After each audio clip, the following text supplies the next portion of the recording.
Eu preparei para vocês. Então, dar as boas-vindas a todos. Peregrino, aqui estão muitos pesquisadores e pesquisadoras.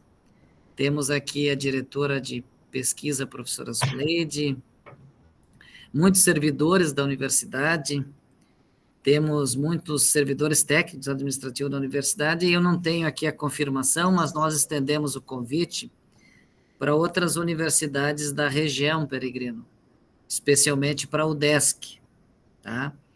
Então, de imediato, eu, além de agradecer a presença de todos, já iniciar os trabalhos da tarde, porque nós combinamos que o Peregrino ficaria conosco, se for possível, até 90 minutos, mais ou menos, 1 hora de fala e depois as perguntas.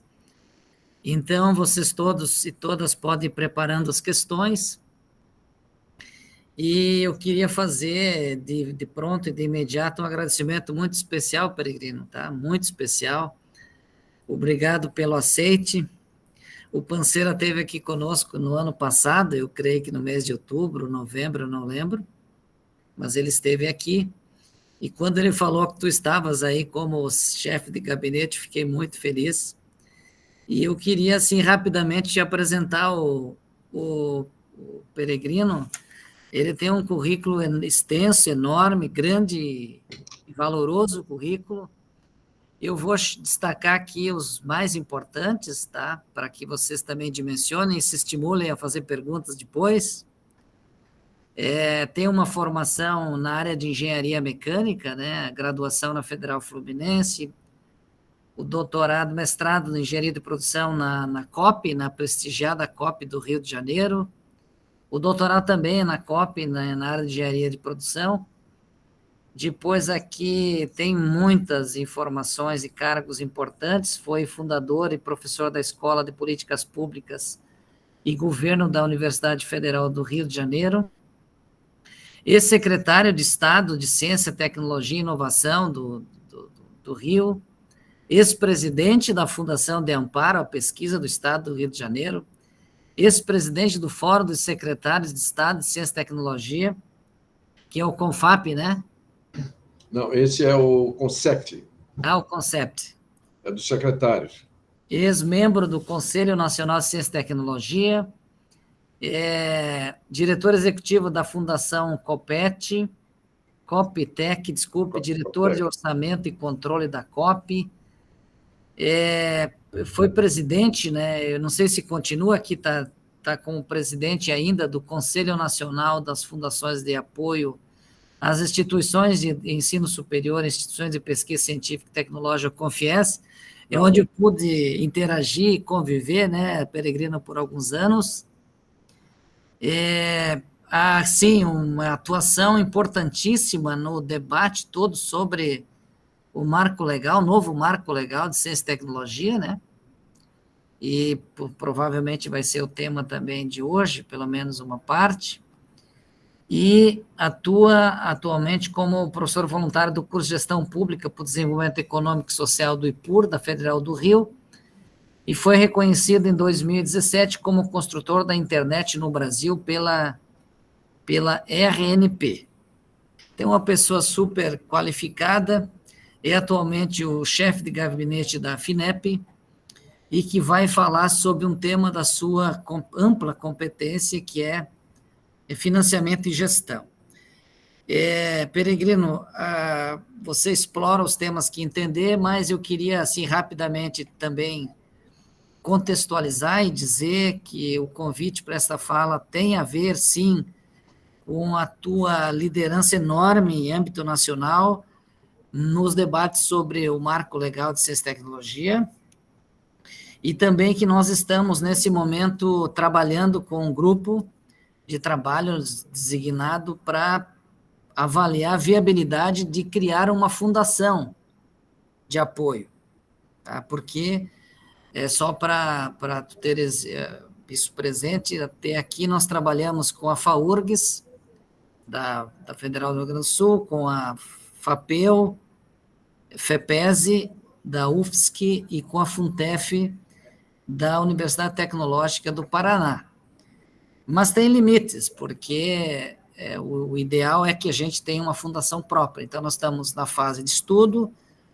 O grande desafio é mantê-la, como todos sabem, porque, salvo as análises ainda que nós não concluímos, mas você precisa ter, nós precisamos ter uma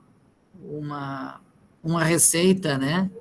Um faturamento de em torno dos R$500 mil por ano para manter, em torno disso, para contratar o jurídico, contador, servidores, essa coisa toda, mas aqui para também informar isso aos nossos pesquisadores que nós estamos trabalhando nessa direção.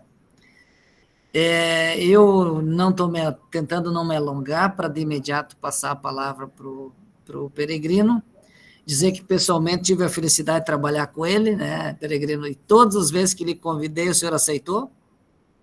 Não sei se o FOPROP continua lhe convidando, espero que sim, mas todas as vezes o senhor esteve conosco e contribuiu sempre muito. Então, é uma honra para nós. Eu não tenho certeza se o reitor está conectado, se já está, mas provavelmente, se ele não está, os pró-reitores, porque nós estendemos o convite. Então, é uma alegria imensa tê-lo aqui. O senhor fique bem à vontade, pensamos numa hora de fala, e depois abriríamos para as perguntas, para a gente poder fazer um diálogo com os nossos pesquisadores sobre temas que são os temas de vanguarda, porque o senhor está aí na FINEP, e numa fase de reconstrução da FINEP também, né? E é bom a gente dizer. Então, é isso, Peregrino, fique muito à vontade, precisando da nossa consultoria, assessoria aqui, técnica também, o Renato está a postos aqui, né, Renato? E agradecer também a sua secretária, Vanilda, que é sempre eficientíssima e solícita. Tá? Então, um abraço aí para ela também, queria agradecê-la. E eu acho que é isso, então vamos ao trabalho. Vamos ao trabalho. Obrigado, Viveles. É uma saudade daquele tempo que a gente se encontrava nos seus fóruns ali. Havia muitas emoções, nossa luta contra a burocracia pública que dificultava a inovação, o trabalho das universidades. Agregávamos muita gente. Eu deixei o Conselho das Fundações com 90 fundações, peguei com 80, e um faturamento coletivo, né, se somar todos, dava aproximadamente 9 bilhões de reais, crescente. Então, o que demonstra que as fundações de apoio, que é essa sua dúvida, hoje se cria ou se não cria, a tendência de crescimento do papel delas, não necessariamente do número delas, porque elas podem ser usadas compartilhadamente entre várias universidades também.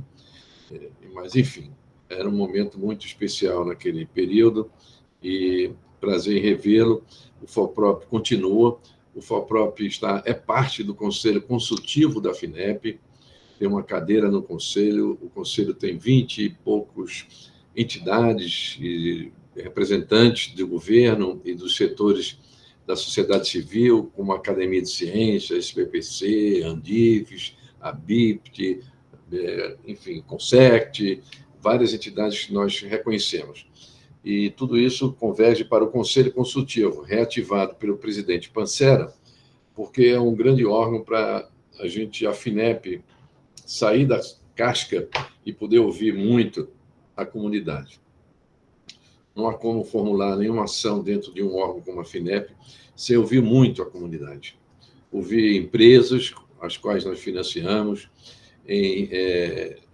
ouvir a universidade, a sua direção, seus pesquisadores, seus estudantes, e é isso que a gente faz no Conselho Consultivo. Já fizemos 4, 5 reuniões e já estamos trabalhando intensamente para melhorar o desempenho da FINEP.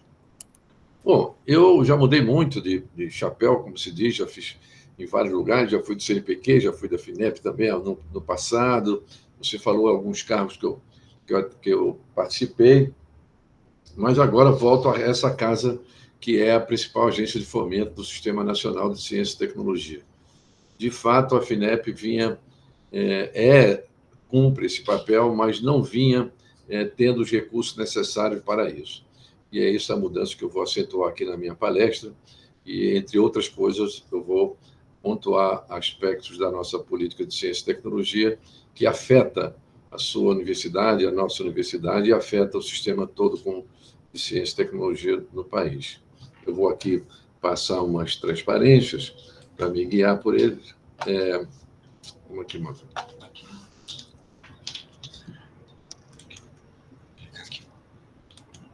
Aqui. Isso. É no janela. Aqui. Vou passar umas transparências. Compartilha. Vocês estão vendo aqui? Isso. Agora está abrindo. Sim? Acho que vai passar, né? Sim. Nós estamos visualizando. Mas tinha que tirar isso aqui, deixa eu ver aqui. Aqui, bota aqui na tacinha. Isso. Melhorou? Certo. Para de novo e bota de novo. Se for possível... Aí, agora sim. Encaixar. Compartilhar. Isso. Agora sim. Deu certo aí, Vinícius? Sim. Está abrindo aí. Ótimo. Melhorou. Melhorou? Nossa, melhorou muito. Para frente, para trás, volta. Tá? Eu vou passando aqui, vou me guiando por eles. Se quiserem me interromper, Jovi, por favor. Eu queria agradecer a presença de todos aqui nesse nosso evento e fique à vontade para também me interromper. Bom, eu começo, estou dando um pouco da história da FINEP. A FINEP é uma empresa pública, é bom que todos saibam, ela não é uma autarquia, uma universidade, ela não é uma fundação, ela é uma empresa pública. Para que todos saibam que uma empresa pública representa, a Petrobras também é. Só que a diferença entre a Petrobras e a FINEP é que a Petrobras tem acionistas privados, tem uma assembleia que tem vários participantes, inclusive acionistas privados. Mas a FINEP não tem acionistas, já tem uma só ação, que é a da União. Então, é uma empresa pública, mas só tem um acionista, que é a própria União, né, o governo central, que detém o controle da instituição. A história dela é essa: 1965 foi criada e veio traçando aí uma trajetória. Ela foi autora de várias façanhas dentro do nosso sistema. Ela, por exemplo, você falou da COP, mas se não fosse a FINEP, a COP não teria sido criada. A primeira pós-graduação de engenharia do país foi criada na COP, e ela não estaria funcionando como um centro importante de engenharia e pesquisa sem que a FINEP tivesse comparecido com os recursos do chamado FNDCT. Depois, mas vinha sendo, nos últimos anos, sofrendo muito, porque sua principal fonte de financiamento, de apoio à pesquisa, o FNDCT, não vinha sendo liberado pelos sucessivos governos. E isso era um problema, porque, primeiro, dificultava o planejamento não só de vocês, que estão na universidade, mas também da própria FINEP, e dificultava e retinha uma quantidade de verbas muito grande. Por exemplo, nos últimos anos desse governo que passou, era mais ou menos 10% dos recursos da lei orçamentária, 10%, 10% a 15%, 20% eram repassados à FINEP. Portanto, havia uma carência muito grande disso. Nós, no governo anterior, durante o período anterior do governo, nós lutamos muito, as entidades nacionais, e eu, como presidente do CONFIS, lutamos muito no Congresso para aprovar uma lei que pudesse dar estabilidade ao fundo, que o fundo não fosse mais contingenciável. Para que todos saibam, contingenciável é uma forma dos governos congelar uma parte do orçamento e destinar ele a outra função. Neste caso, sempre era o pagamento da dívida.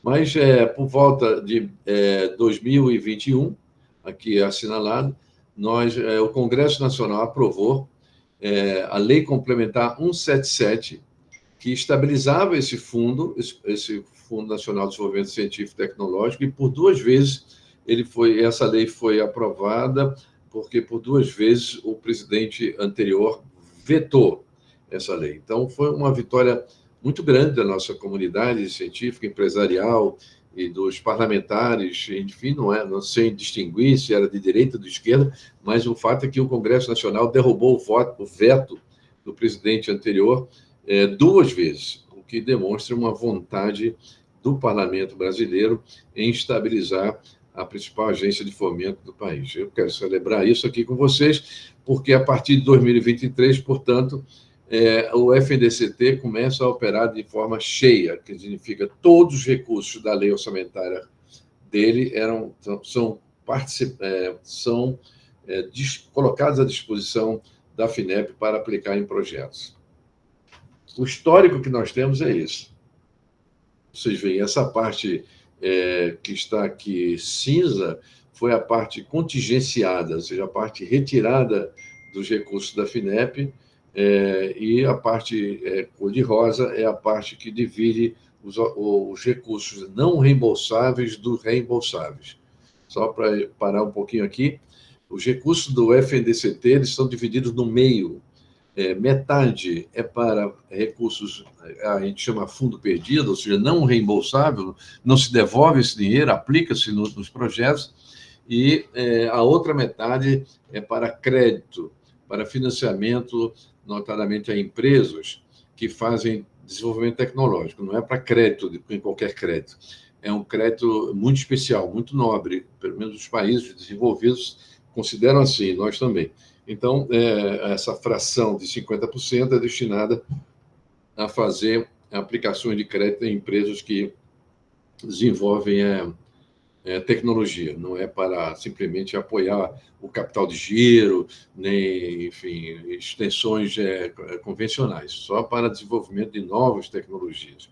E vocês reparem que em 2023 a gente tem esse recurso na ordem de 9 bilhões 970 e em 2024, pela nossa lei orçamentária, nós já subimos esse valor 9,9 para 12,7.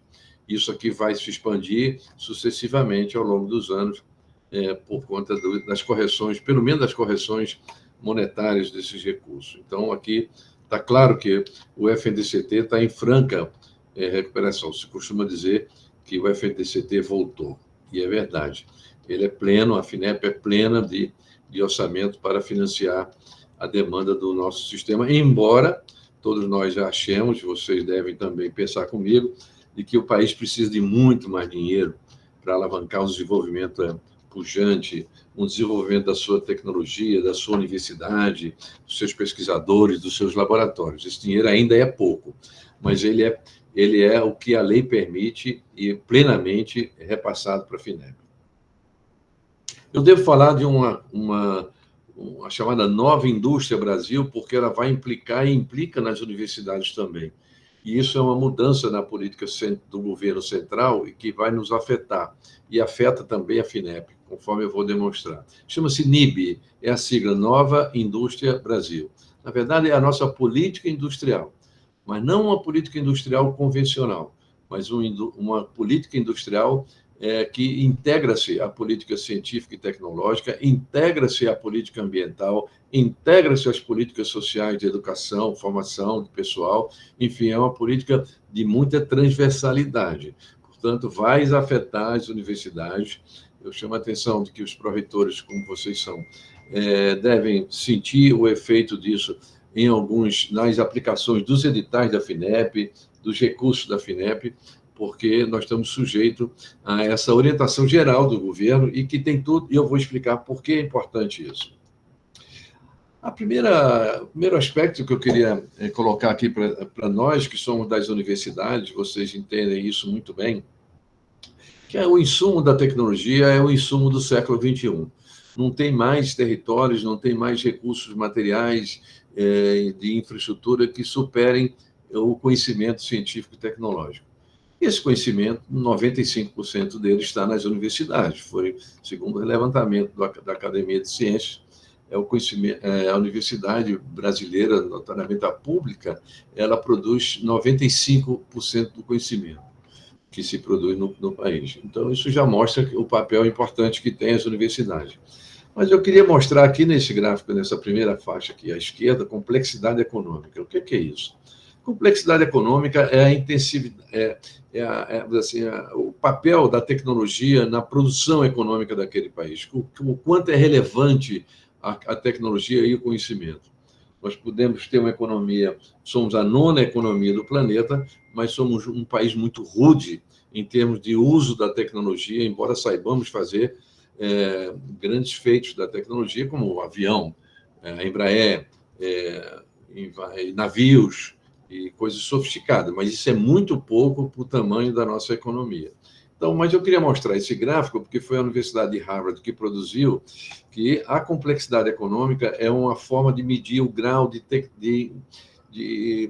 absorção de tecnologia que aquele sistema produtivo tem. Reparem que esse gráfico eu estou trazendo ele de 1995 até o ano 2019, ou seja, 20 anos praticamente se passaram aqui, e eu vou mostrar alguns países para vocês verem o grau de complexidade das economias dele. O Japão, todo mundo reconhece, é um país que tem uma indústria tecnológica pujante, talvez seja o maior, por aqui é o maior. Então, o gráfico dele mostra que ele está no ponto máximo de 1, ele vai até 1, e ele estabiliza em 1, que é o grau de máximo aqui do Japão. Ele não altera isso. Os Estados Unidos estava em 9, ele sobe um pouquinho, fica nesse patamar de 11. E assim, Israel, um pouco na mesma curva. O Coreia aqui, ele ascende, e agora vem o Brasil. O Brasil desce nessa escala. O Brasil tinha 25, está entre 53. Ou seja, o Brasil desceu na escala de complexidade econômica. Não é à toa que nós somos grandes exportadores de commodities e pouco intensivo, e na nossa balança, pouco representa os produtos de intensidade tecnológica expressiva. A nova indústria é uma política, então, como eu falei, que tem aspectos que eu destaco muito positivos. Primeiro, é uma política explícita. Ela está disponível na internet, é um conjunto de regras, eu vou mostrar algumas. Ela é uma construção coletiva, foi feita por 22 entidades da associativa do meio empresarial, e mais 22 ministérios.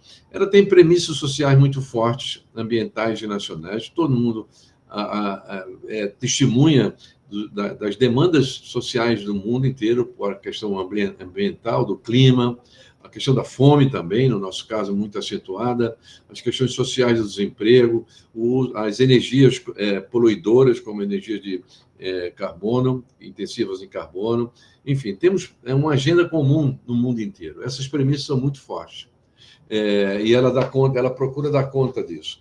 As metas dessa nova política são metas explícitas, portanto, podem ser criticadas visivelmente, porque elas são colocadas à disposição de todos, da sociedade.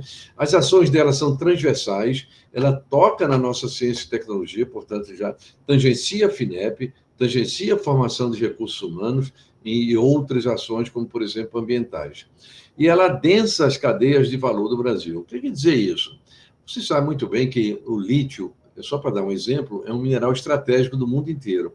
É o lítio que faz as baterias que podem dar conta desses carros elétricos que agora se discute no mundo inteiro como alternativa para a descarbonização da nossa indústria. Ora, esses carros precisam de baterias para funcionar. E essas baterias são intensivas em lítio, desse material que o Brasil tem, é o 5º produtor de lítio no mundo. Trazer isso para adensar essa cadeia é transformar esse lítio em baterias e não exportar ele, que nós vamos exportando, para depois comprarmos as baterias. É mais ou menos isso que a gente deveria fazer com o petróleo também. O petróleo, nós temos petróleo embaixo da terra, na plataforma continental, nós temos muito petróleo, mas ainda temos que importar derivados dele, a gasolina e o diesel. Isso significa que não está adensado suficientemente essa cadeia de valor do país. É preciso trazer para dentro do país certas fases do processo produtivo, não precisa ser todo, mas pelo menos essa nós sabemos fazer, a refinaria do petróleo. As missões visam melhorar diretamente a vida do cidadão e orientar o investimento público e privado. Aqui para mostrar que nós não estamos sendo diferentes, ao fazermos essa política, não estamos sendo diferentes de nenhum país do mundo, praticamente. Porque 75% países estão fazendo políticas industriais semelhantes e intervindo na economia. Esse mito de que o governo não deve intervir na economia, que deve deixar o livre mercado, é um mito, não passa disso. Porque os Estados Unidos, agora, há pouco tempo, estão investindo 200 bilhões de dólares na fabricação de chips. A Inglaterra também, e todos os países da Europa estão investindo pesadamente. O governo, eu estou falando investindo em investimentos públicos, né, em produtos médicos, em produtos militares, de baixo carbono, semicondutores e minerais estratégicos. Essa é a curva ascendente das ações políticas e industriais no mundo.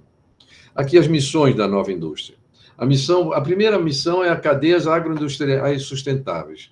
É preciso que o Brasil mecanize, a meta é mecanizar a indústria, a agricultura, notadamente a agricultura familiar, de baixo uso de equipamentos mecânicos. A ideia dessa missão é apoiar a disseminação de mecanização na agroindústria. O complexo econômico industrial, todos viram e foram testemunha da debilidade do Brasil em matéria durante a Covid. Tínhamos que importar, não era só vacina, nós importamos máscaras, luvas, aventais e equipamentos de baixa intensividade em tecnologia, mas porque nós destruímos o nosso complexo industrial. Não tínhamos mais a indústria de fabricação de fármacos praticamente chegou a quase 5% a 10%, quando já fomos quase 80%, 90%. Então, essa missão 2, que é o complexo industrial, está a pleno vapor, sendo conduzida pelo Ministério da Saúde. Infraestrutura também, saneamento, moradia, mobilidade sustentável, integração produtiva, tudo isso diz respeito às cidades e à vida urbana. Isso também precisa ser desenvolvido. É um fato candente.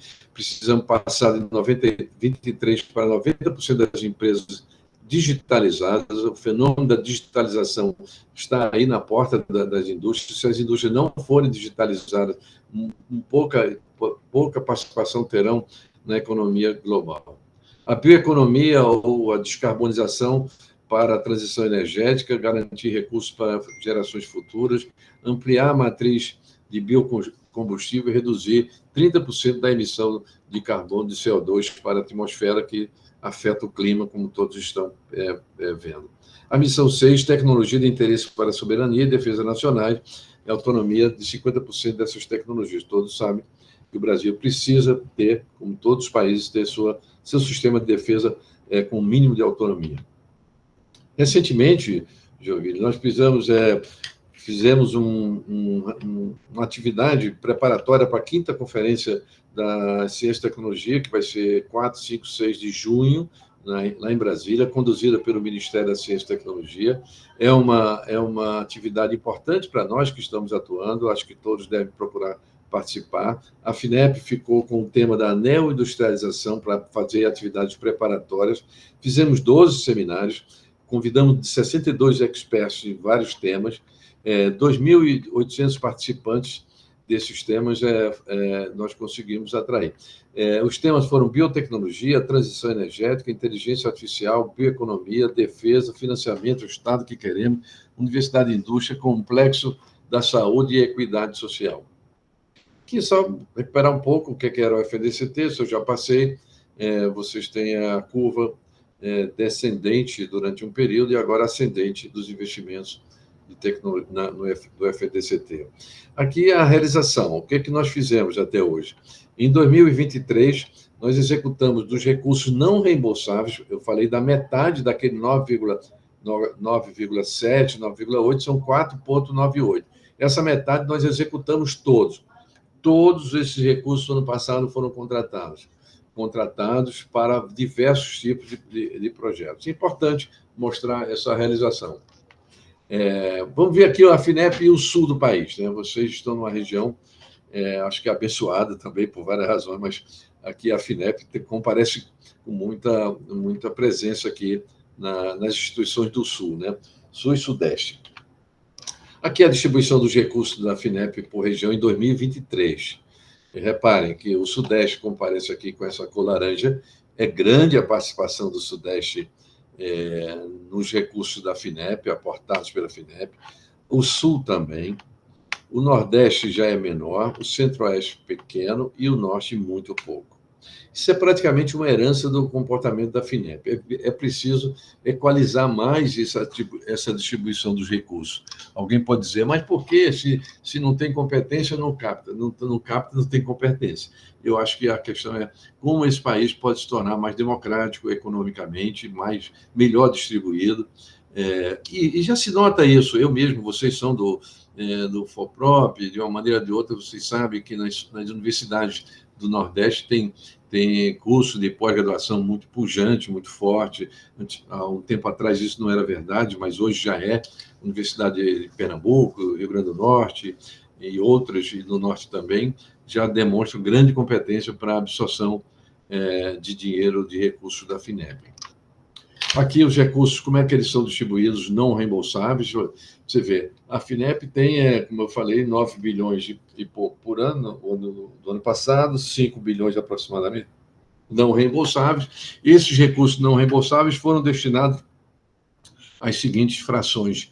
Essa verde aqui, as ICTs, portanto, as universidades, elas estão aqui, junto com suas fundações de apoio, que recebem os recursos para financiar os projetos. Aqui, essa cor laranja são as empresas que recebem subvenção. O que é subvenção? Para quem não sabe, subvenção é um recurso que não tem retorno financeiro, não é um crédito, mas é destinado a empresas tecnológicas em parceria com as universidades. Portanto, ela significa essa fração aqui, cor-de-rosa, é uma parte importante, 21%. E eu chamo a atenção de que todo projeto que tenha, de uma empresa que tenha subvenção, ou seja, recursos repassados sem reembolso, eles devem ter uma ICT associada ao projeto, porque a empresa, esse é um estímulo, essa forma de financiar é um estímulo à integração da universidade com a empresa. Então, é uma parte significativa. Aqui tem 21, aqui tem 35, já se vão ver 56.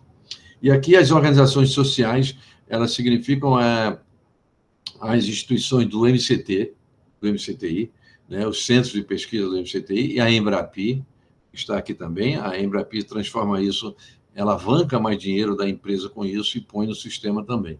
Essa é a faixa amarela que nós estamos vendo aqui.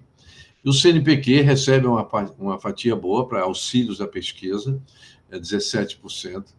Então, só para vocês terem uma ideia que o recurso que a gente tem, ele não é totalmente disponibilizado para os projetos das universidades. É para o sistema de ciência e tecnologia como um todo, por lei. Não é que nós queiramos, é por lei. Aqui a mancha das contratações em 2023, reparem, o azul de Minas Gerais, Rio de Janeiro, aqui à esquerda, passando, vai descendo, vai se concentrando as contratações da FINEP em 2023 na região sul, sul-sudeste. Aqui um pouco mais de detalhe, aqui à esquerda nós temos por valor e à direita por projeto. Tem uma diferença porque os recursos que são feitos em subvenção ou crédito para as empresas, elas são muito intensivas, muito grande esse número, quando os agentes regionais da FINEP atuam com muita força. No caso, BRDE, outros bancos, Banrisul, se não me engano, tem vários bancos que são agentes da FINEP. Eles recebem recursos nossos para repassar para o sistema produtivo local.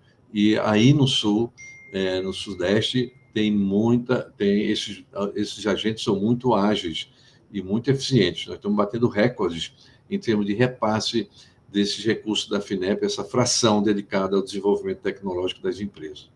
Aqui a qualidade, ou seja, a destinação desses recursos em 2023 para o Sul, fabricação e criação de produtos alimentícios, fabricação de produtos farmacêuticos, educação, serviços de arquitetura, enfim, todos os segmentos distribuídos aqui, para vocês terem uma ideia da destinação desses recursos. Você vê que o primeiro lugar é a fabricação de produtos alimentícios, que talvez seja uma vocação muito grande de vocês também. Aqui, novos investimentos previstos, programados, não reembolsáveis, né? O ProInfra é o programa que renova, que atualiza a infraestrutura das universidades. Nós passamos por um período muito, muito ruim em termos de recursos. As universidades sofreram muito. Os equipamentos que estavam modernos deixaram de ser modernos, alguns equipamentos não foram implantados, mas por isso que esse Proinfra é o primeiro programa de investimento da FINEP não reembolsável. Ele faz um parelho aqui com mais inovação que eu vou explicar. Então, o recurso para o Proinfra está orçado em 3,6 bilhões de reais nesse período trienal. Essa é a novidade. O FNDCT ele pode ser planejado em 3 anos, chamado PAI, Programa de Apoio Institucional. Esse programa é um programa de 3 anos. Então, você já tem aqui a destinação dos recursos para 2024 e 2025. Proinfra é o primeiro lugar, 3,6 bi. O Mais Inovação é o destinado às empresas, às iniciativas que visem desenvolvimento tecnológico nas universidades. O Conecta é a tecnologia da informação. O Pro Amazônia é uma prioridade nacional. O Brasil vai sediar a COP30 em 2025. O presidente Lula está anunciando isso perante o mundo, que nós vamos sediar uma grande conferência mundial de preservação da Amazônia, do bioma da Amazônia. O Conhecimento Brasil é um programa que visa apoiar também a iniciativa da universidade. Aqui tem a universidade. Política Consciência é um programa que visa apoiar as políticas públicas com conhecimento científico, tornar as políticas públicas mais eficientes, usando a universidade, o conhecimento e o saber da universidade. Identidade Brasil visa recuperar os acervos, as bibliotecas, tudo que diga respeito ao acervo está no programa Identidade Brasil. Por exemplo, a Biblioteca Nacional vai disputar parte desses recursos aqui. O Programa de Apoio a Projetos Estratégicos Nacionais, que diz respeito ao Sirius, ao Laboratório Sirius, aquele programa de multiusuários, enfim, vários programas são de interesse nacional, como o satélite também. Promoção de autonomia tecnológica da área de defesa, esse a nossa indústria de defesa financiada, e o Programa de Ciência, Tecnologia, Inovação, Segurança Alimentar e Erradicação da Fome. Então, tecnologias voltadas para a erradicação da fome é uma prioridade nacional. Aqui eu repito um pouco isso, distribuindo para 2025 os recursos, a soma deles vão 12,6 bilhões de reais, essa parte aqui, essa última célula aqui é 12,6, e todos os programas já estão orientados a gastar esses recursos. Nós temos uma capacidade de planejamento muito diferente do que era no passado. A gente não sabia nem se ia ter desse ano, quanto mais dos 3 anos seguintes. Aqui são as missões do nosso FNDCT. Recuperação da infraestrutura é a primeira missão. A segunda missão, reindustrialização com inovação, a participação na nova indústria. O programa Conecta Capacita é a difusão da transformação digital. O programa de desenvolvimento da Amazônia, o programa de repatriação de talentos, ou seja, conhecimento do Brasil, contratação, trazer os nossos pesquisadores que foram para o exterior, mas não é trazer simplesmente, é trazer em forma de projetos. Programa de apoio a políticas públicas baseadas no conhecimento. Programa de recuperação dos acervos, já falei. Programa de projetos nacionais, como já falei, o satélite, o NB4, que é aquele laboratório de grande complexidade, os Sirius. O programa de apoio a projetos estratégicos e um pouco a repetição do que eu já falei antes. Aqui o infraestrutura, interessa muito a vocês.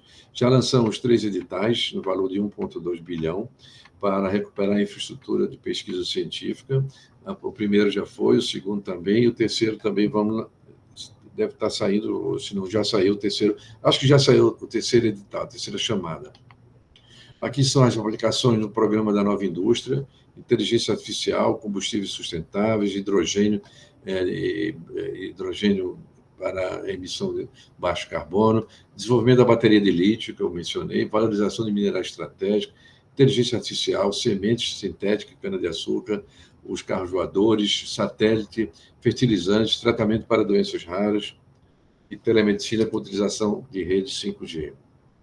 Esses são os mesmos programas que eu falei, e os recursos que foram no início do ano, nós liberamos essa chamada de 2,18 bi reais para recursos não reembolsáveis para empresas e ICTs, a saber, universidades.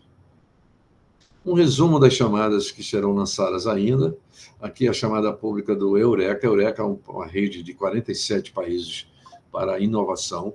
Nós vamos nos associar a essa Eureka oficialmente agora, na próxima semana. Aqui um projeto que está sendo lançado de apoio a empresas na área de bioeconomia, será lançado em abril, esse mês ainda. Apoio à infraestrutura da Amazônia, 150 milhões. Fomenta a pesquisa e desenvolvimento tecnológico em rede, 150 milhões de cooperação internacional. Chamada para subvenção econômica em fluxo contínuo. Isso aqui, como vocês sabem, a FINEP hoje trabalha com duas maneiras de chamar os projetos. Um é o fluxo contínuo, ou seja, não interrompe para fazer uma concorrência, mas ele vai consumindo os recursos até o final. E a outra é fazer por editais, onde há concorrência, como foi o caso recente dos recursos destinados a laboratórios multiusuários. Chamada para preservação, divulgação e restauração de acervos, chamada para preservação de acervos históricos e culturais. Resumo dos resultados, todos devem querer saber quando é que vão sair os resultados dessas chamadas que nós já estamos avaliando. Aqui vocês têm o ProInfra, eles vão sair em outubro, 8 de agosto, né? À direita aqui, 8, depois 10 em setembro, 11 de novembro, a partir do mês 5, o Mais Inovação está saindo sucessivamente, é uma chamada sem edital. Conhecimento, repatriação de talento em 9 de setembro, 5 de maio para políticas consciência, Identidade Brasil, preservação de acervo em setembro, e autonomia tecnológica, projeto de defesa, mês junho, e finalmente segurança alimentar, agricultura familiar e bioeconomia, com o CNPq e a FINEP, em setembro de 2024. Ou seja, essas são as datas que estão programadas para os resultados saírem esse ano dessas chamadas que nós já mencionamos. Os novos programas que estão a sair, estão sendo deliberados nesse período do mês, vai ter uma reunião do CD, o Conecta e Capacita, Conhecimento Brasil, Identidade Brasil, Política Consciência, Estratégia Nacional. Eu estou repetindo um pouco isso, porque é para vocês saberem que os programas nossos não são anuais. Eles são agora, perpassam 3, 4 anos. Ou seja, continuam, não ficam só num ano só, eles continuam durante vários anos. Esses são os programas que estão sendo decididos agora, no próxima semana, se não me engano, pelo Conselho Deliberativo do FNDCT. Aqui nós financiamos o crédito através, como eu falei, de operações pelos agentes financeiros, são os bancos regionais, espalhados no Brasil, são 47 bancos regionais que operam o crédito nosso com recurso do FNDCT, eles operam o crédito nosso diretamente com a pequena empresa. Ou seja, não são grandes operações, mas são operações até 14 milhões de reais. Até 14 milhões de reais. E, em geral, o porte da empresa é pequeno. E as operações diretas são contratadas pela própria FINEP. Ela tem que ter uma receita operacional bruta superior a 90 milhões e o valor do financiamento pode sempre ir acima de 15 milhões. É isso, eu acho que eu acabei. Muito obrigado por vocês terem me ouvido. Eu agora fico à disposição para receber as perguntas, os questionamentos. Muito obrigado. Ok, Peregrino, muito obrigado. Uma fala muito pertinente e também alvissareira, no sentido de trazer já o anúncio aqui de novos programas, né, e seguramente novos editais em várias áreas, inclusive em áreas que historicamente a FINEP, digamos assim, que não foi foi, de certa maneira, um pouco tímida, por exemplo, no campo da agricultura familiar, por exemplo, né? Então, dizer que o Peregrino tem um pé na tríplice hélice, como a gente costuma dizer, né? No governo, nas universidades e também na indústria. E eu já tenho 2 questões para lhe fazer. Pois não. Mas enquanto posso fazer de imediato, mas antes disso, eu gostaria, então, de consultar os colegas pesquisadores, servidores, os participantes que queiram fazer perguntas. E eu acho que o Peregrino vai gostar de ouvir o sotaque também do Sul, embora aqui nós temos gente de Minas Gerais, aqui o Marcelo é de Minas, né, Marcelo? E, então, temos vários sotaques. Talvez seja interessante, né, Peregrino, ouvir um pouco os nossos pesquisadores, só que as questões têm que ser colocadas de forma bem objetiva para a gente permitir o diálogo mais ampliado e fazer uns blocos de 3 questões. Pode ser assim? Pode ser. Que eu sei que o Peregrino gosta dessa interação, por todas as vezes que a gente trabalhou junto, ele gosta muito, e abrir para as perguntas. Pois não. Então, por gentileza, vocês precisam se candidatar aqui para as perguntas, o Renato vai me auxiliar, e vamos fazer essa rodada de perguntas para a gente dialogar. Pode ser assim? Eu como estou na posse aqui da coordenação, eu vou iniciar com 2, tá, Peregrino? Uma tacada só. A primeira delas é a seguinte: considerando toda a tua liderança, enorme liderança na construção do marco legal de ciência e tecnologia, eu queria ouvir do professor Peregrino, o que as universidades ainda não fizeram, Peregrino, o que elas não fizeram ainda para se apropriar de todas as possibilidades que o marco legal de ciência e tecnologia abriu. Essa é a primeira. E a segunda é, considerando a sua enorme inserção na COP, que é uma referência para todos nós, o que a COP ensinou nesses anos todos que universidades jovens como a nossa, né, nós vamos completar, Peregrino, 15 anos, tá? Bem jovenzinhos, em setembro. O que a COP nos ensina? Outras instituições e centros de pesquisa, mas especialmente considerando a sua grande caminhada ali dentro. Então, essas seriam as 2, e eu abro de imediato aqui para ver se nós temos inscritos, ou talvez começamos por estas. Sim, temos sim, o professor França, que é do Rio de Janeiro, a propósito, né, França? Então, de imediato, eu quero abrir aqui para ti. Pode ficar à vontade.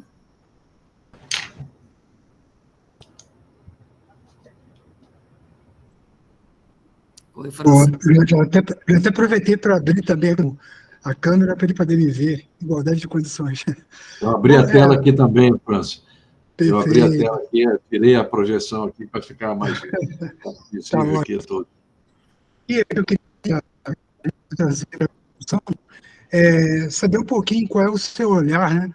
Qual é a visão da FINEP na gestão atual, quanto o que a gente tem observado no país. Por exemplo, a gente sabe lá no Nordeste, né, Bahia, Ceará e outras regiões, a presença forte, né, de pesquisa na área de hidrogênio verde. Então, tem esse potencial muito forte lá. Rio de Janeiro, agora com o Porto Maravilha, e com uma inovação proposta e implementada pelo INPA, com aquela matemática lá em 4 eixos de formação. Então, um projeto que envolveu a prefeitura e envolve um monte de instituições. E ontem saiu uma reportagem que a USP conseguiu criar o primeiro chipset para a internet das coisas. Então, são ações pontuais, fortíssimas, que contemplam algumas regiões do país, e isso acaba nos leva, né, nos conduz para o governo Lula II, quando ele propôs, né, e criou os centros vocacionais tecnológicos, distribuindo pelo país, em diversas regiões.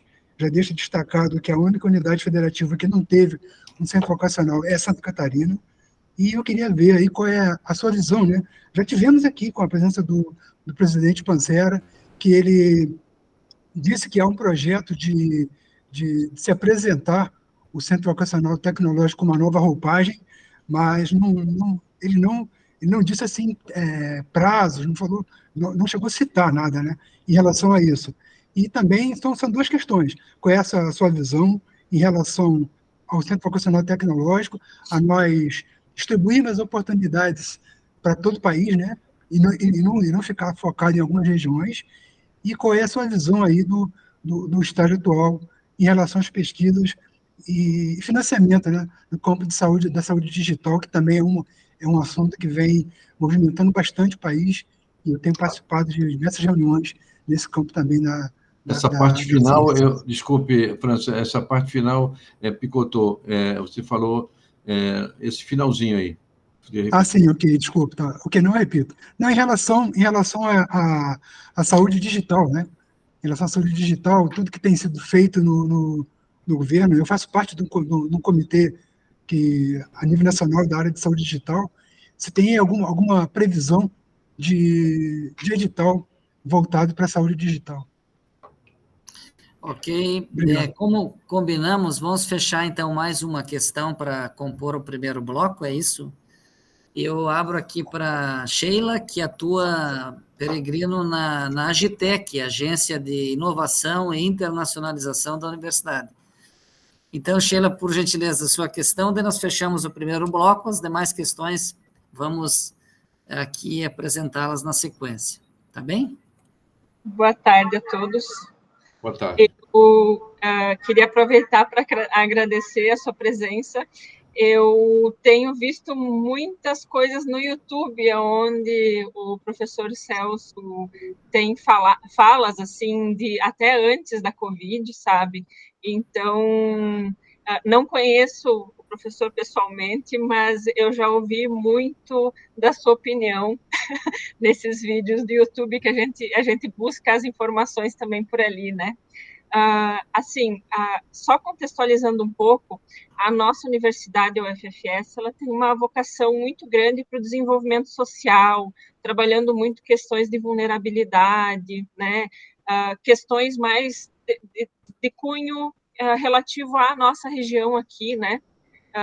Para atender esses 3 estados do Sul, onde a gente se encontra. E eu gostaria de saber, de repente, se o senhor tem algum exemplo ou alguma solução, digamos assim, que o senhor tenha visto acontecer nesse período, que seja ligado à tecnologia, sim, mas, de repente, que a gente possa sair daqui depois e dar uma olhadinha num caso específico que tenha acontecido, de algum desenvolvimento, né, que a gente possa pensar em fazer aqui também na universidade.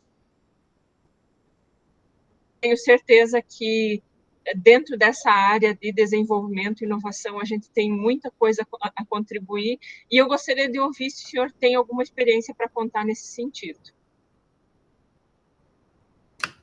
Perfeito, Peregrino, contigo. Vamos lá. Desculpe, eu não sou... eu não tenho essa enciclopédia, que eu tenho muitos problemas aí que eu acho que a discussão é que pode iluminar, sabe, Sheila? Eu vou começar por você mesmo. Eu não tenho exemplo, eu já vivi, talvez, muitos exemplos sociais, locais, regionais, e que dão conta de necessidades, demandas muito fortes. Eu acredito muito que o sistema nosso deva se orientar pelas demandas do país, e não só pela vontade, só de um lado, que é o caso do pesquisador em si. Né? Você vê, essas chamadas missões que permeiam todas as políticas públicas, que a Mariana Mazzucato, que veio do Norte e escreveu o livro Estado Empreendedor, Missão Economia, e que, de certa maneira, todos os planejadores, ultimamente, têm usado missão como uma forma de organizar as políticas públicas, sejam elas quais forem, regionais, sociais, tecnológicas. Essa coisa permeou o país inteiro e orientou o FNDCT, está todo orientado por missão, a FINEP, missão, todo mundo é missão. Aí eu me lembro do Juscelino Kubitschek, ele tinha 47 metas, e ele fez a última meta dele era Brasília, e ele fez Brasília em 4 anos. Isso, eu quero dizer com isso o seguinte, a meta dele geral era industrializar esse país. E ele, de certa maneira, industrializou esse país. Alguns, talvez, muita participação do capital estrangeiro, que nos deixou dependentes, mas o fato que ele industrializou o país não era... foi diferente depois que ele saiu, o governo dele é de 4 anos. Então, missão é meta, missão é foco, missão é prioridade. Numa agenda muito complexa, como as agendas sociais, não é só uma tecnologia que contribui. Por exemplo, a agricultura do Cerrado. Não é só uma tecnologia que vai resolver, tem várias coisas, várias implicações de infraestrutura, de preço, regulação, que implica no sucesso daquela missão, desenvolver uma região. Então, eu acho que isso é uma atividade participativa, a primeira coisa. Quando eu fiz esses seminários aqui, que na FINEP, 12 seminários, a diferença nossa com os outros que estavam ainda começando a fazer suas conferências regionais era de que a gente abriu a Caixa Preta com a participação das pessoas. Eu fiz uma sala aqui na internet, na FINEP, um salão, um auditório, totalmente ligado em alta velocidade para qualquer um que quisesse participar, entrava e falava. Era como se estivesse presente na minha sala aqui. E isso induziu as pessoas a sentirem que eram partícipes da formulação da política pública. Eu não acredito em política pública de gabinete.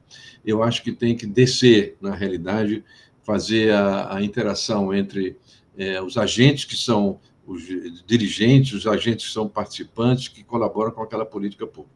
Então, quero dizer, nessa parte que você tocou, da questão regional, da questão mais social, vamos dizer assim, das políticas públicas, eu vejo que os exemplos são muitos, mas eu vejo assim, a questão do emprego, a questão da geração de empregos qualificados é uma questão muito importante.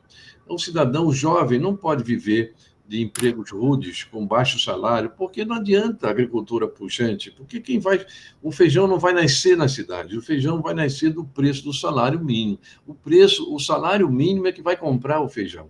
E a ilusão de que a agricultura que vai salvar a fome, ela tem o seu papel, mas não é tudo. Se não tiver emprego, não tem salário, se não tem salário, não tem meio de subsistência.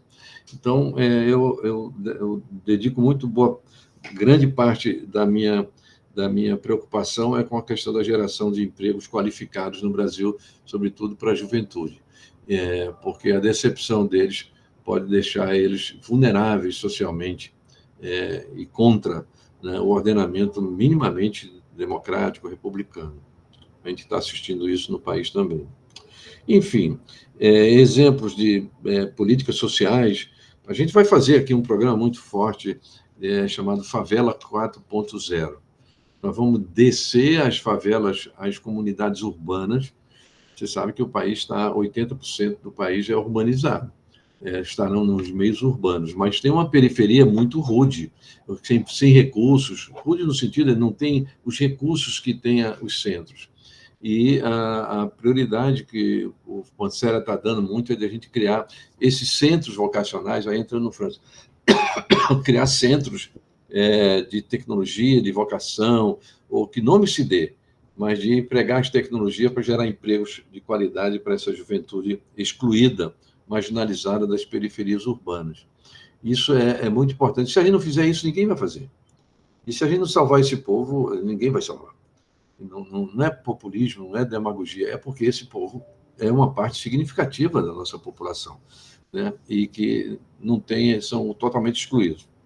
Então, eu vejo assim, eu acho que tem que se criar uma política pública complexa, não é fácil, porque, nesse caso da Favela 4.0, você tem financiamento, você envolve tecnologias adaptadas, você envolve monitores, professores, enfim, envolve várias disciplinas que devem ser convergentes para um mesmo objetivo, que é tirar a periferia dessa situação de dificuldades.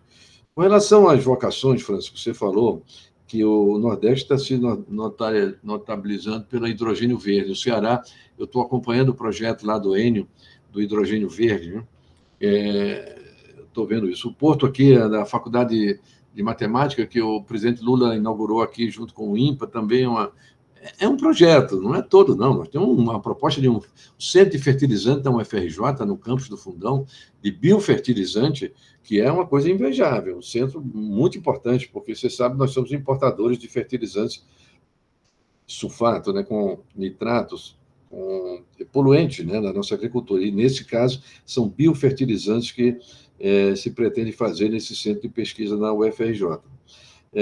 Enfim, Cada região vai se aprimorar. O que mais me preocupa daquele gráfico que eu mostrei para vocês é que nós ainda não demos conta da descentralização dos recursos para criar infraestrutura de pesquisa em regiões mais afastadas. Quem tem meios, consome mais meios. Quem não tem, não consome. E fica exilado. Você viu o Nordeste? O norte do país recebe 2%. A primeira coisa que eu fiz aqui, quando cheguei na FINEP, foi pegar uma planilha dos recursos e fazer essa estatística. Apenas 2% ou menos dos recursos da FINEP vão para o norte do país. E onde é que está a Amazônia? Que a gente tanto fala da Amazônia. Onde é que está o INPA da Amazônia, o Museu Emílio Guilde, Universidade Federal do Amazonas? Essas universidades não precisam de instituições de pesquisa científica e tecnológica? Não, parece que não, porque os recursos estão concentrados, onde vocês viram mesmo, o Sul-Sudeste consome mais de 50%, 60% dos recursos da FINEP. É uma concentração absurda. E a gente ainda não tem uma política clara de descentralizar. Eu acho que, se eu pudesse propor e resolver isso, eu vincularia os recursos no Sul a cada R$1 que fosse para um lugar, tinha que ter um outro, e de alguma maneira se arrumasse e gastar aquele dinheiro. Foi assim conosco, foi assim com o Sul e com o Sudeste. É preciso investir. E na verdade, o Norte não está. O marco legal, Gervides, eu acho que carece de um problema, que é a mudança cultural do controle. Porque o sistema de controle no Brasil foi feito para se perpetuar acima do Estado prestador de serviço. O Estado moderno, definido pelos grandes intelectuais, formuladores, é um Estado para equilibrar a balança e não para acentuar mais a divergência, a assimetria. Existe uma camada da população que precisa de educação, de saúde, de ensino superior, ensino básico, etc. E esse pessoal que trabalha nessa ponta, que somos nós aqui, ganhamos 2 vezes menos do que um agente de controle. Peguem o plano de cargo e salário de um TCU, de um CGU, vocês vão ver que eles recebem 2, 3 vezes mais do que um professor titular com grande experiência. Não pode. Tem alguma inversão. E parece que não muda. Não muda. Por que não muda? Porque eles estão se preservando. E não há ninguém que intervenha nessa assimetria e resolva. O professor, na Finlândia, o professor dos países que se desenvolveram, eles são considerados uma categoria super avaliada, super valorizada, inclusive pecuniariamente, salarialmente. Mas aqui não é. E passa governo, sai governo, não é nós. A universidade é um dos segmentos, mas o ensino básico também é muito importante. Então, o que o marco legal não conseguiu fazer foi mudar a mentalidade do sistema de controle. Essa é a definição mais geral minha, porque não adianta ter uma lei, um negócio dizendo que tem que ser desburocratizado, que o professor pode fazer interação com a indústria. Não adianta dizer isso, porque ele, para fazer isso, ele demora 300 coisas, tem que prestar contas de tudo, os projetos são muito mal não se consegue gerir eles pela dificuldade que eles criam. E eles criam porque eles têm que se preservar, têm que justificar esses salários, porque são salários muito altos, desproporcionais em relação ao salário de qualquer um aqui.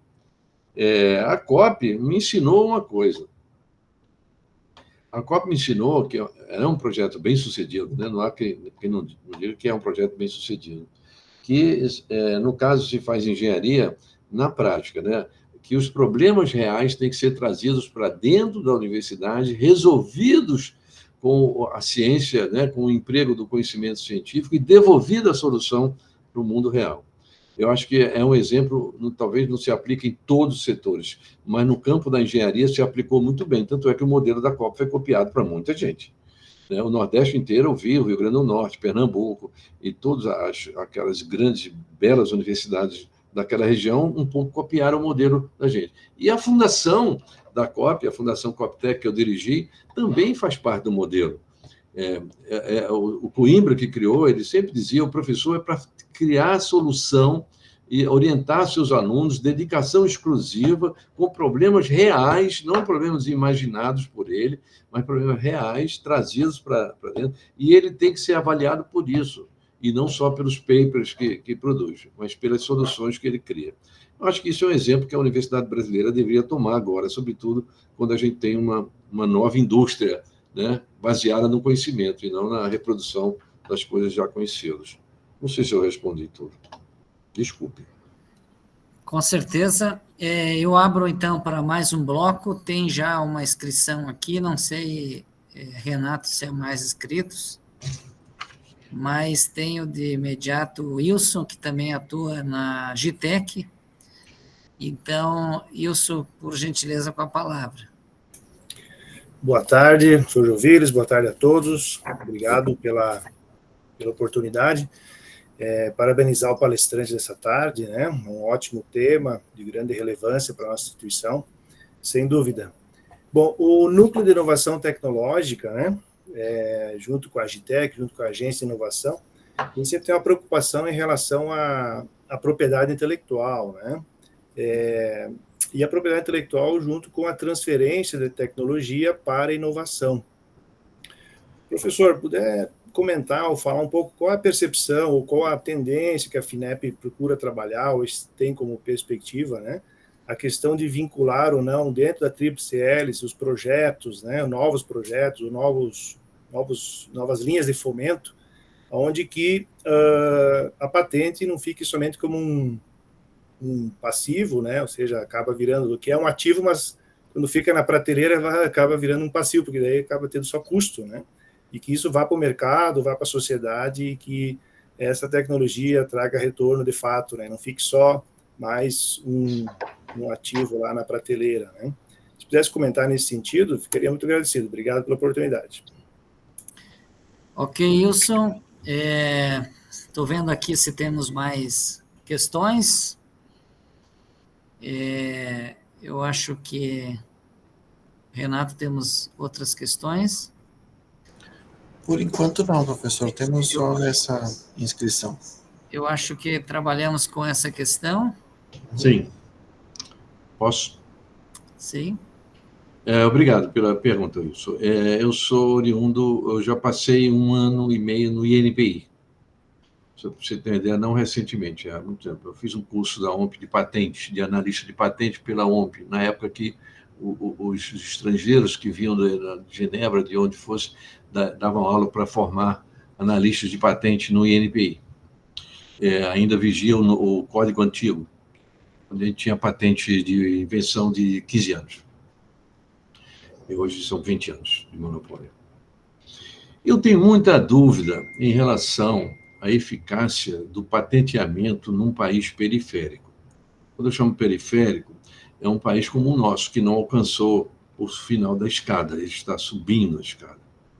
E como diz aquele coreano que escreveu aquele famoso livro Chutando a Escada, essa escada está caindo, e eles não nos deixam subir nessa escada.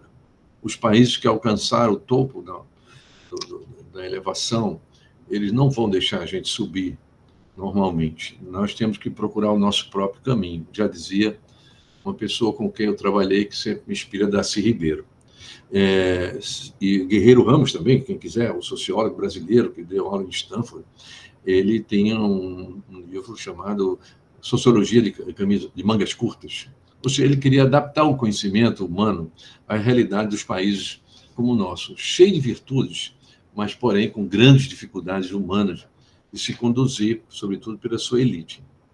A patente, ela é um monopólio que se concede tradicionalmente, desde 1820, aproximadamente, para aqueles que inventam alguma coisa e para se remunerar por aquele investimento. O problema é que há muito mais, no sistema brasileiro de patentes hoje, que ainda não se modernizou, há muito mais patentes pedidas e concedidas por residentes do exterior. O que isso significa? Significa que quando essa patente for concedida, se for concedida, porque pedido não é patente, eu falo como analista de patente, eu reprovei muitas.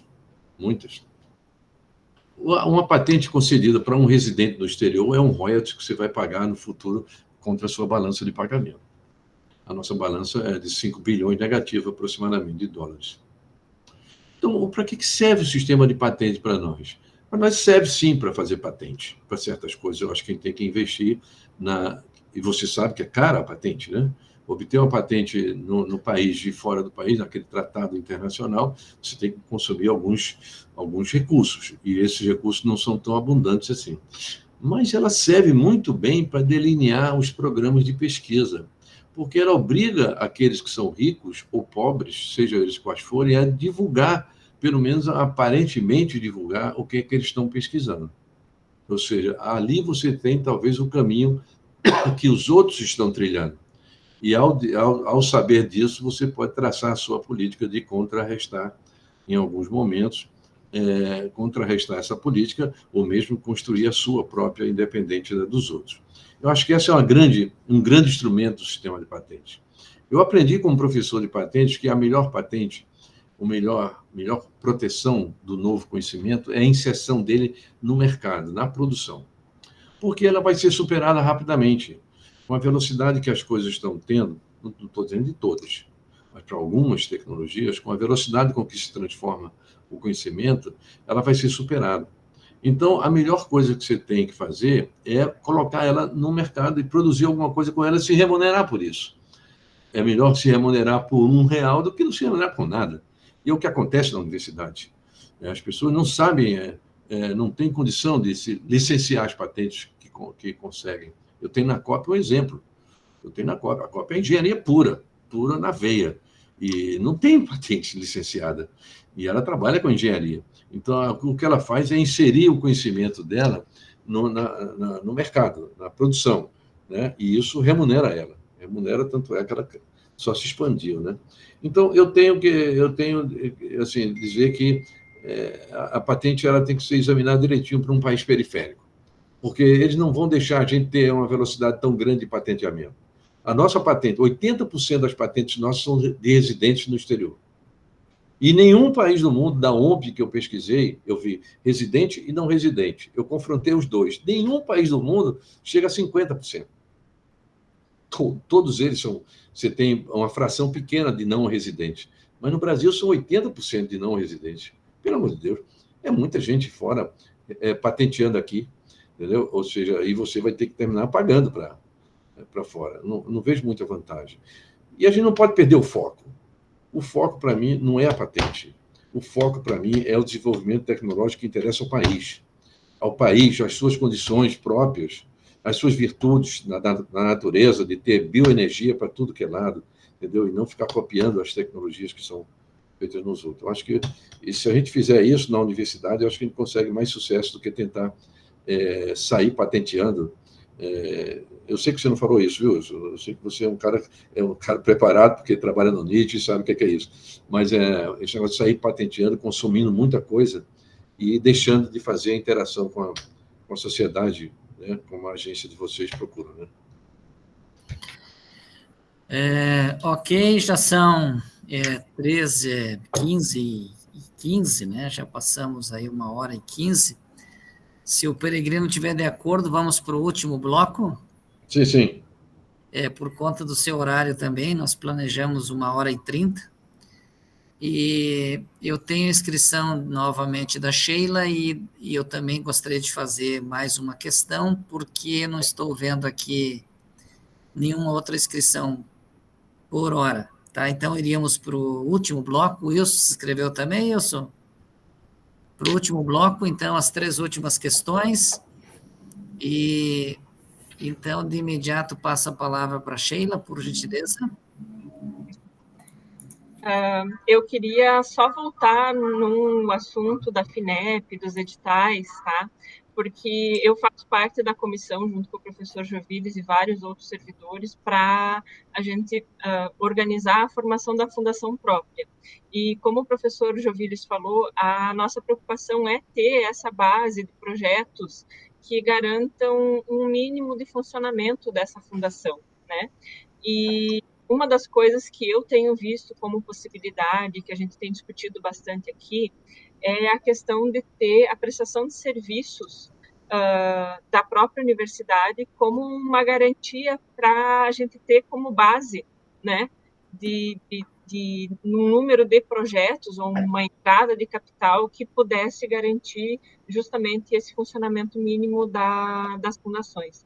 E eu sei que existem, inclusive, vários editais da FINEP que são destinados a empresas hoje e que eles permitem que as empresas utilizem as IFES, as instituições, né, como a nossa, para pagamento de prestação de serviço. Então, se o professor pudesse comentar um pouquinho com relação a essa parte do desenvolvimento desses editais e desse tipo de fomento, eu acho que nos ajudaria muito também.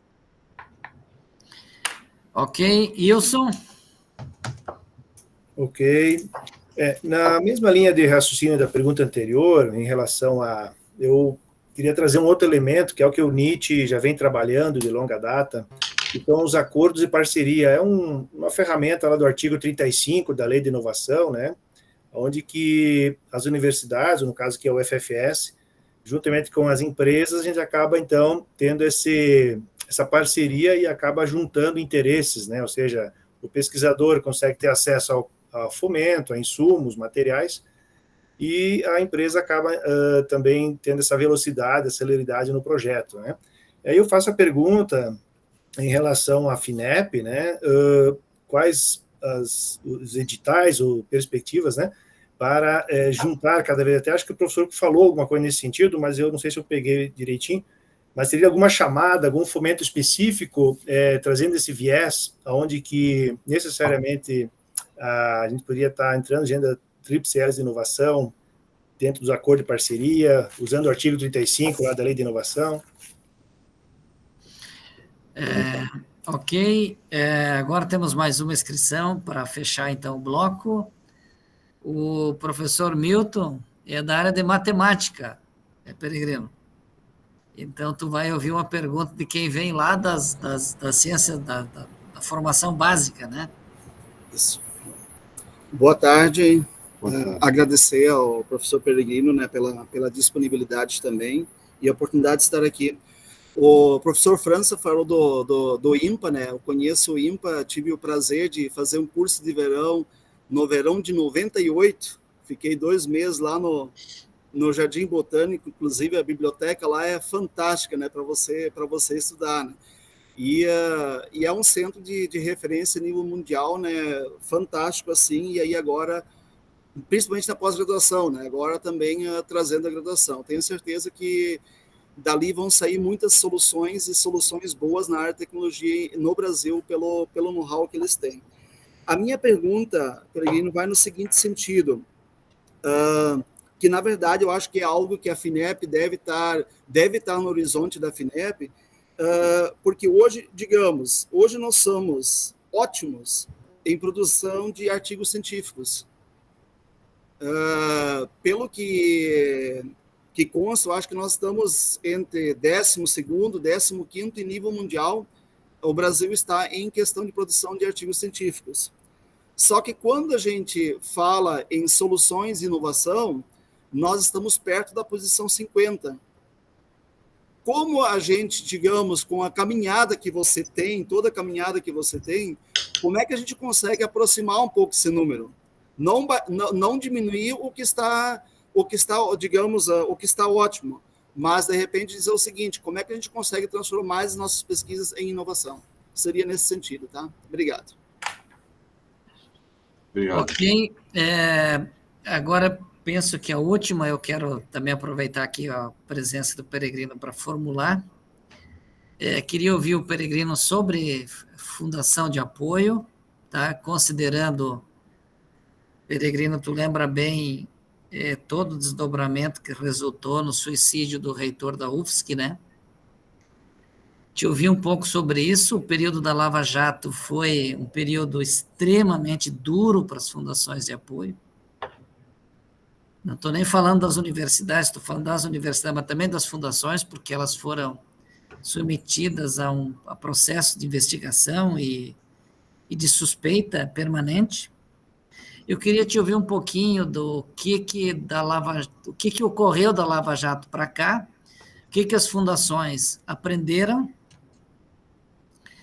e se você nos entusiasma a ir adiante para criar uma nossa, tá? E, por fim, agora sim, te informar, acabei de sistematizar aqui, Peregrino, que nós estamos preparando os nossos projetos para a FINEP. Tu não se assuste, mas nós vamos solicitar em torno de 20 milhões, tá? Então, estamos preparando para saber que os editais vieram em boa hora, aguardados, e, Peregrino, transmitir todo o apoio a vocês, tá? Eu participei de muitas reuniões do Conselho Deliberativo, né? Do consultivo da FINEP, eu conheço bem, tem muitas servidoras lá também excelentes, e que bom esse momento novo da FINEP, que entusiasma a nossa comunidade. E as universidades, elas se parecem, nesse aspecto, né? Como os coelhinhos, ou quando vem cenoura, né? Os editais são espécie de cenoura, né? Então, quando vocês lançam editais, nós nos agitamos aqui.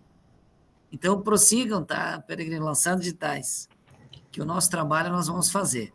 Mas, dito isso, eu penso que nós fechamos o último bloco e, na sequência, vamos para a parte final da nossa atividade.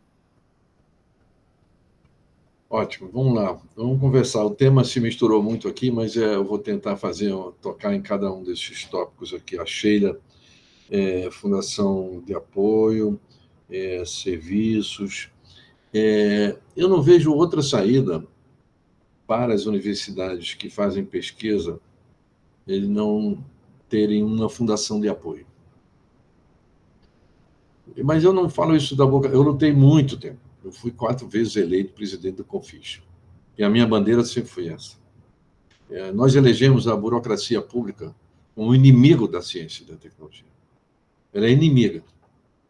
Ela não é simplesmente uma necessidade que o Max Weber falava no século XIX, que as organizações têm que ter burocracia. Tem que ter burocracia. Eu sei, qualquer organização, até a família tem. Mas, do jeito que está, é um atraso, é um bloqueio à atividade criativa, ao desenvolvimento do país. É um dos obstáculos, não é o único obstáculo, mas é um grande obstáculo. Até para o NIT funcionar, Wilson e Sheila, vocês trabalhando apenas com o ambiente da autarquia, vocês não têm essa flexibilidade que teriam se tivesse uma fundação. Uma fundação, ainda que seja ceifada pelo controle abusivo também do Ministério Público Estadual, porque cada um tem o Ministério Público do Estado para lhe fiscalizar, às vezes de forma errada, sem uma fundação dessa, você não consegue desenvolver as tarefas e as missões de uma agência de inovação, um núcleo de inovação. Então, é bom que a gente tome isso como uma coisa assim, quase que uma pedra de toque. Por quê? E eu fui ao ministro do TCU, no início do governo Lula, agora eu fui pedir audiência ao ministro Anastasia. O ministro Anastasia foi senador, foi governador do estado de Minas Gerais e foi consultor jurídico de uma fundação de apoio, Fundep de Minas Gerais. Ele me ouvia muito no Senado. A lei do patrimônio, das doações, dos endowments, nós fizemos com a ajuda dele. Foi decisivo ele, embora depois o Bolsonaro tenha vetado o capítulo 3, que dizia respeito aos incentivos fiscais aos doadores. Perdemos uma grande quantidade de dinheiro ali naquele veto do Bolsonaro, porque se tivesse incentivo fiscal como tem nos Estados Unidos, em qualquer país, a gente teria muito mais dinheiro no cofre para gastar com a atividade fim da universidade. Mas, enfim. Então, sem fundação de apoio, eu não vejo solução. Eu não vejo. E se ela não estiver perto, também fica muito difícil trabalhar. Trabalhar com uma fundação servindo a várias universidades, eu vejo muita dificuldade. Às vezes, para escalar a receita é bom, porque você consegue pagar os custos fixos. Por exemplo, vocês disseram que tem R$100.000, tem que gastar R$100.000 para manutenção de alguma coisa, tipo agência, não é, Sheila? Você falou 100 mil? Não, 500 mil, né? 500 mil de receita líquida, né?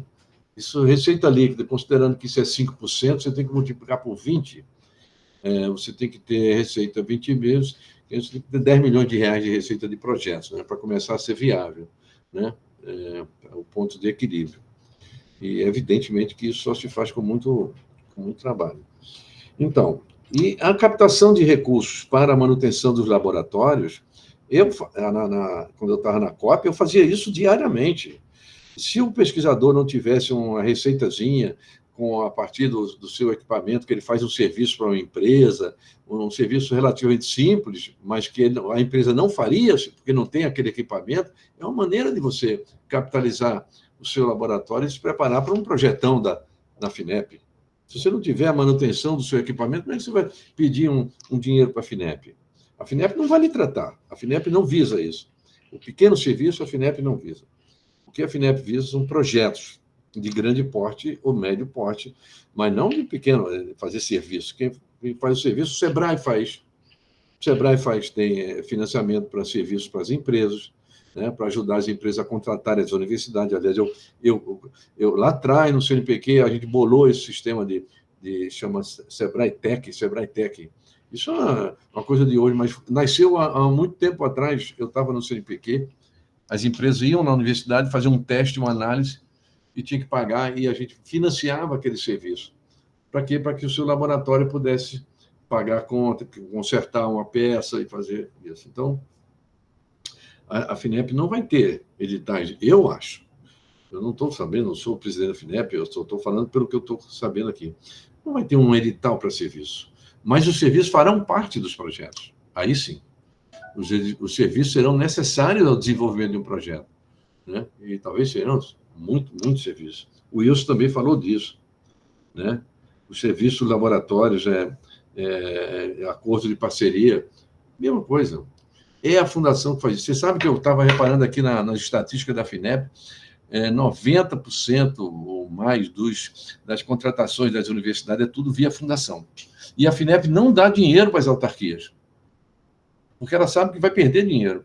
Se ela botar o dinheiro numa universidade pública, ela sabe que ela vai comprometer, porque aquilo vai para o orçamento público, aquilo tem um empenho, aquilo vira o gestor, a autoridade monetária financeira do governo pode manipular, pode reter aquele dinheiro, como já fez muito, para a sua fundação. A sua fundação, no cadastramento do seu projeto, você tem que cadastrar a sua fundação, quem são os diretores, o CNPJ, aquelas coisas todinhas, e depois o projeto, né? Sem fundação não vai. Isso implica também na subvenção. A subvenção, ela vem com a obrigação de casar a universidade com o projeto da empresa. A subvenção é não retorno, não tem reembolso. Então, tem que botar uma universidade. E quem faz essa subvenção funcionar do lado da universidade? É uma fundação. É a fundação que tem que casar com a empresa para captar um dinheiro de subvenção. Compreendeu, todo mundo? Cheira, entendeu, né? Então, se não tiver isso, não tem nem esse benefício de participar da subvenção.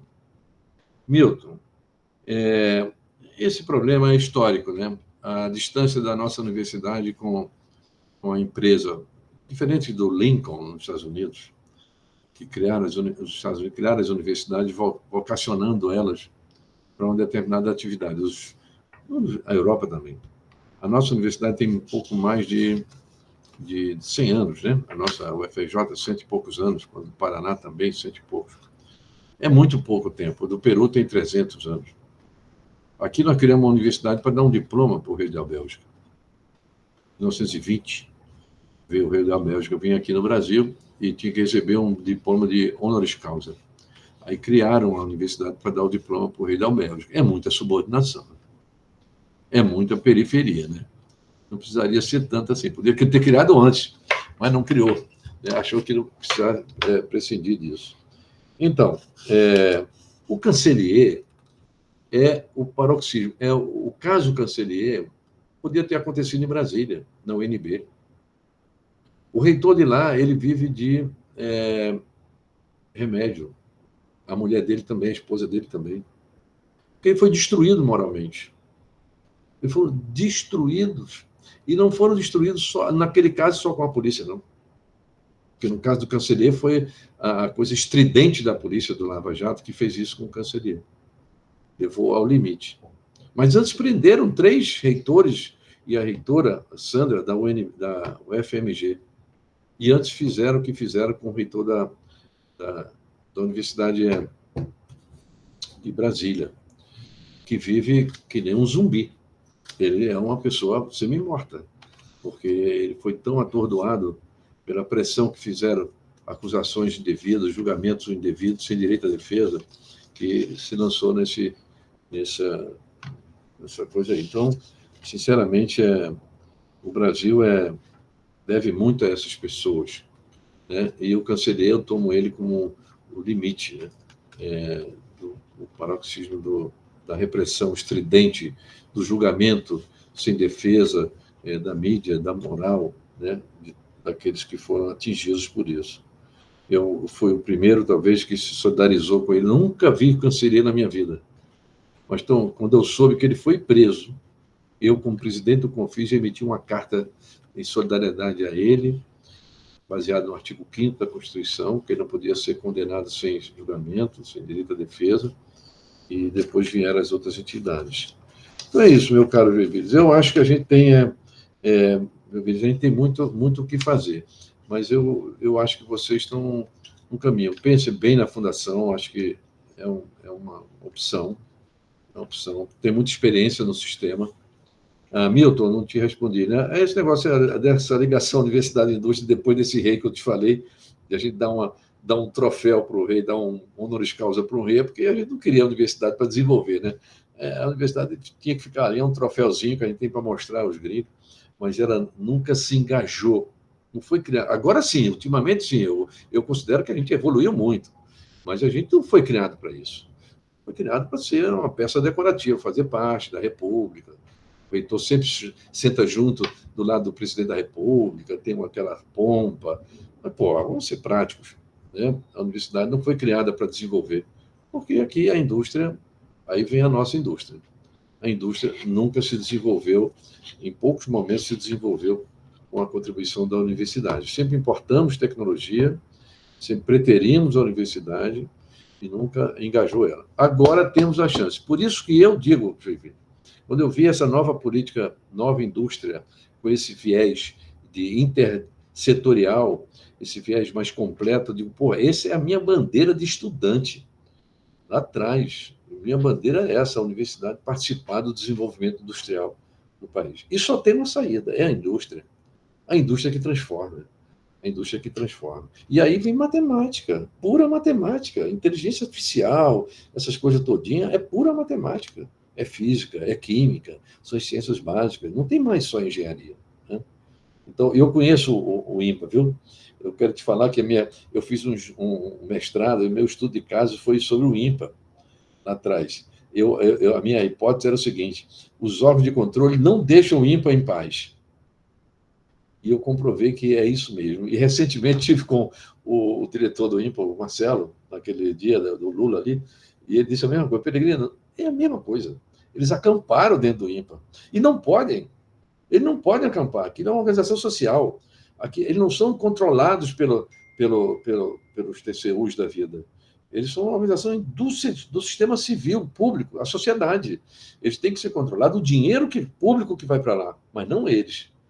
A entidade, né? É a diferença entre você controlar o dinheiro público e outra coisa é controlar a entidade, né? A entidade em si. E eles fizeram isso com o INPA, mas o INPA ganhou, viu? Porque só tira nota 10. Não sei se é porque os matemáticos tomam conta dele, mas lá eles só tiram nota 10 no plano dele de gestão, no contrato de gestão. É isso. Então, chegamos ao final, passamos 7 minutos, Peregrino do Planejado. Culpa minha. Não foi ótimo. Te agradecer novamente. Esses assuntos são assuntos para longas conferências, mas o propósito dessa interlocução era, sobretudo, produzir entusiasmo na nossa comunidade. Eu acabei de ser corrigido aqui pela diretora de pesquisa, que me informou que os nossos projetos vão encostar em 30 milhões de reais, tá? Os editais. não é 20, não é 30, tá? Tem muito dinheiro aqui, Sim, exato. Nós tivemos há poucos dias uma interlocução com um deputado da região, o senhor conhece ele, o Pedro Czai, e ele comentou, e depois saiu na mídia, inclusive, né, só o Fundo Clima, o governo está alocando 10 bi, né? Mas, assim, as universidades elas precisam se preparar para poder gerir projetos com essa magnitude, não de 100 mil, 200 mil, né? Então, te agradecer porque as palavras caem bem e nos fazem refletir e nos entusiasmam para... Eu também tenho absoluta clareza que a gente tem que ir produzindo soluções. E tem que forçar a porta, né? A porta não abre sozinha, exceto quando tem vento, tem pressão, né? Então, tem coisas que a gente tem que ir avançando com transparência, né? E com bravura, com honestidade, sempre no trato das questões, mas sem isso a gente não avança na pesquisa, né? E na inovação. Então, te agradecer, Peregrino, agradeço aí por gentileza a tua... Eu acho que é secretária executiva, não sei como é que vocês chamam, assistente, a Vanilda, que nos atendeu super bem, e te agradecer porque tu acabou ajudando a resolver um problema, que tu sabe qual é, né? Não. Agora está todo resolvido, tinha uma pendência documental da FAPEU, está resolvida. Ah, sim. E nós estamos aí trabalhando, se precisar de mim, tu me acione, mas eu fico muito feliz em tê-lo aí, construindo junto com essa tua larga experiência na FINEP, tá? Então, muitíssimo obrigado. Não sei se o senhor gostaria de fazer alguma consideração final. Não, quero deixar meu otimismo. Todos os meus discursos aqui candentes, espero que não tenha deixado uma visão pessimista, ao contrário. Eu já vivi todos esses problemas na minha história, mas eu deixo uma visão otimista. A política nova, a política industrial, somado aos recursos da FINEP como principal agência de fomento, são um alento a um país que quer se desenvolver, deixar de ser periferia do mundo, subir a escada ou outra escada, mas chegar lá no topo e não ficar conformado com essa mesquinhez, essa coisa pequena de ser uma periferia. Eu queria agradecer mais uma vez e cumprimentar e disponho de mim. Eu estou aqui na Praia do Flamengo 200, olhem para trás de mim. Eu estou de costa para uma beleza natural, que é a Baía de Guanabara, plenamente aí na minha janela. Só eu mesmo para conseguir isso. Tu está no prédio, aquele prédio próximo da Petrobras? Não. Praia do Flamengo 200, tá no outro, 200. No outro, né? Não. Esse aqui eu saí lá do fundão, né? Eu vim para cá. Aqui é a visão melhor que você tem da Baía de Guanabara. Aqui passa os aí não é Praia do Flamengo 200? Né? Praia do Flamengo 200, 24º andar. Sim, eu conheço. Conheço perfeitamente. Maravilha. É bonito. Muito obrigado, tivemos uma presença bem expressiva, tá? Muito expressiva, eu diria, nós tivemos uma média de 70 pessoas, agora alguns já saíram por conta de outros compromissos, mas te agradeço aí novamente e vamos dialogando, tá, Peregrino? Um grande abraço para você, muito obrigado, e agradecer a presença de todos aqui nessa tarde, tá? Temos os GTs trabalhando para a montagem dos projetos, e temos um grupo de trabalho trabalhando no projeto da Fundação. Eu queria referir os nomes aqui, porque vocês podem dialogar com eles, tá?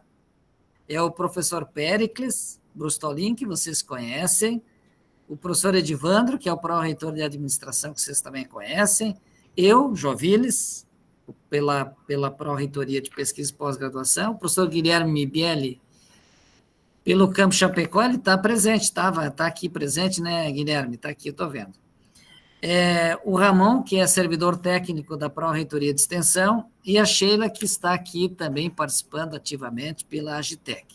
Então, procure eles, dialoguem, porque esse grupo é que está trabalhando para fazer esse projeto ir adiante. Tá bem? Então, um grande abraço, um bom final de tarde. Obrigado a vocês. Muito obrigado. Disponha de mim. Obrigado. Muito obrigado. Até.